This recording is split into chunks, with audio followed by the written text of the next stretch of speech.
Hi, I'm Roja Jiban. ഞാൻ recent OET വിന്നറാണ്. ഞാൻ Tiju's അക്കാഡമിയിൽ join ചെയ്തത് ജാനുവരിയാണ്. എനിക്ക് 4 മൊഡ്യൂൾസും ഡിഫിക്കൽട്ടായിരുന്നു. എൻ്റെ കസിൻ സിസ്റ്ററാണ് എനിക്കിവിടെ സജസ്റ്റ് ചെയ്തത്. ഈ മൊഡ്യൂൾസിലെല്ലാം എന്നെ ഒരുപാട് സപ്പോർട്ട് ചെയ്തത് എൻ്റെ ടീച്ചേഴ്സാണ്. And the involvement of all my HODs it's very important and I'm very much thankful for them. എന്നെ സപ്പോർട്ട് ചെയ്യാൻ എനിക്ക് മെൻറ്റർ ഉണ്ടായിരുന്നു. അത് ഇമ്പോർട്ടൻ്റ് ആയിരുന്നു എനിക്ക്. ബിക്കോസ് വർഷ മാം ആയിരുന്നു എന്നെ ഒരുപാട് ഹെൽപ്പ് ചെയ്തത്. എനിക്ക് ഓരോ മൊഡ്യൂൾസ് എടുത്താലും റീഡിംഗ് ആയിരുന്നു എനിക്ക് ഒരുപാട് ഡിഫിക്കൽട്ടായിരുന്നത്. അതിനകത്ത് എനിക്ക് സുചിത്ര മാം ഒരുപാട് സപ്പോർട്ട് ചെയ്തു. മാം പറഞ്ഞു how to read so that I can crack my exam. സ്പീക്കിങ്ങിൽ വരുമ്പോൾ എനിക്ക് വർഷ മാം എന്നെ ഒരുപാട് ഹെൽപ്പ് ചെയ്തു. മാം ആയിരുന്നു HOD. അതിനകത്തും സ്പീക്ക് ചെയ്യുമ്പോഴെല്ലാം ഹമ്മിങ് കയറി വരും, അല്ലെങ്കിൽ വൊക്കാബുലറി സെർച്ച് ഒക്കെ ഉണ്ടായിരുന്നു. പക്ഷേ എവറി ഡേ പ്രാക്ടീസ് ചെയ്യുമായിരുന്നു.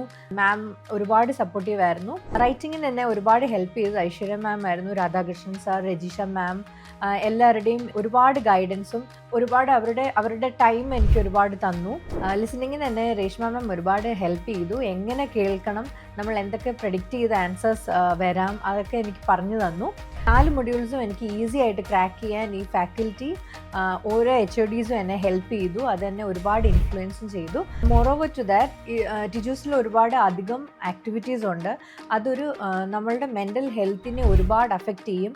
ഒരു സ്റ്റുഡൻറ്റിനെ സംബന്ധിച്ചിടത്തോളം നമുക്ക് എങ്ങനെ പഠിക്കണം, എന്ത് പഠിക്കണം എന്നല്ല, എങ്ങനെ പഠിക്കണം, ആ ഒരു പഠിക്കാനുള്ള ഒരു എൻവയോൺമെൻറ്റ് ഉണ്ടാക്കി തന്നത് അപ്രിഷ്യേറ്റബിൾ. അതിനകത്ത് ഇമ്പോർട്ടൻ്റ് ആയിട്ടുള്ള കാര്യമാണ് യോഗ. ഈവൻ ഞങ്ങളുടെ എക്സാംസിൻ്റെ സമയത്തിന് മുന്നേ പോലും ഞങ്ങൾ എക്സാം ഹാളിൽ ഇരുന്ന് യോഗ മെഡിറ്റേഷനൊക്കെ ചെയ്തിട്ടാണ് ഞങ്ങൾ കയറിയത്. അത് ഒരുപാട് ഇമ്പോർട്ടൻസ് ഉണ്ടാക്കി. റീസെൻ്റ്ലി നമുക്കിവിടെ ഒരു സൂംബ സെഷൻസും അവൈലബിൾ ആയിരുന്നു. സോ ഞങ്ങൾക്ക് 2 സെഷൻ അറ്റൻഡ് ചെയ്യാൻ പറ്റി. അതും ഒരുപാട് ഞങ്ങളെ ഇൻഫ്ലുവൻസ് ചെയ്തിട്ടുണ്ട്. പഠിത്തം മാത്രമല്ല ടിജൂസ് അക്കാഡമി, നമ്മളുടെ ഒരു mental health head to toe, നമ്മളെ എന്തൊക്കെ നമ്മളുടെ ശരീരത്തിന് ആവശ്യമുണ്ടോ, നമ്മുടെ മനസ്സിന് ആവശ്യമുണ്ടോ, അതെല്ലാം നിങ്ങൾക്ക് ഇവിടുന്ന് കിട്ടും. അതുപോലെ തന്നെ ഞാൻ ഒരുപാട് എക്സൈറ്റഡ് ആയിരുന്നു എന്തുവാണ് OET ഗ്രാമർ എന്നറിയാൻ വേണ്ടി.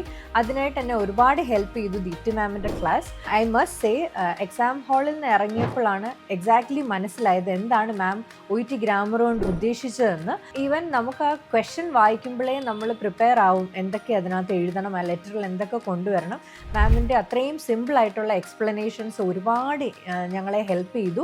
അതുപോലെ തന്നെ സാറിൻ്റെ ഗ്രാമർ ക്ലാസ്, ഈവൻ നമുക്ക് ഗ്രാമറിൻ്റെ ബേസിക്സ് ഒക്കെ അറിയാമെങ്കിലും ഇത്രയും ഗ്രാമർ എന്തുവാണെന്ന് മനസ്സിലാക്കി തന്നതും സിമ്പിളായിട്ട് പറഞ്ഞു തന്നതും സാറിൻ്റെ ക്ലാസ്സാണ്. OET ഗ്രാമറും നോർമൽ ഗ്രാമർ ക്ലാസ്സസും ഭയങ്കര സിമ്പിളായിട്ട് നമുക്ക് ഏത് ഉറക്കത്തിലോ അല്ലെങ്കിൽ ഏത് കൊച്ചു കുഞ്ഞിനും പറഞ്ഞു കൊടുക്കുന്ന പോലെ നമുക്ക് പറഞ്ഞു തന്നു. OET എവിടെ പഠിക്കണമെന്ന് കൺഫ്യൂസ്ഡ് ആയിരിക്കുന്ന ഒരാളാണ് നിങ്ങളെങ്കിൽ ധൈര്യമായി ടിജൂസ് അക്കാഡമി നിങ്ങൾക്ക് ചൂസ് ചെയ്യാം. എനിക്ക് സാധിക്കുമെങ്കിൽ നിങ്ങൾക്ക് ഉറപ്പായും സാധിക്കും. ഇവിടുത്തെ ടാഗ് ലൈൻ പറയുന്നത് പോലെ ഉറപ്പാണ് വിജയം.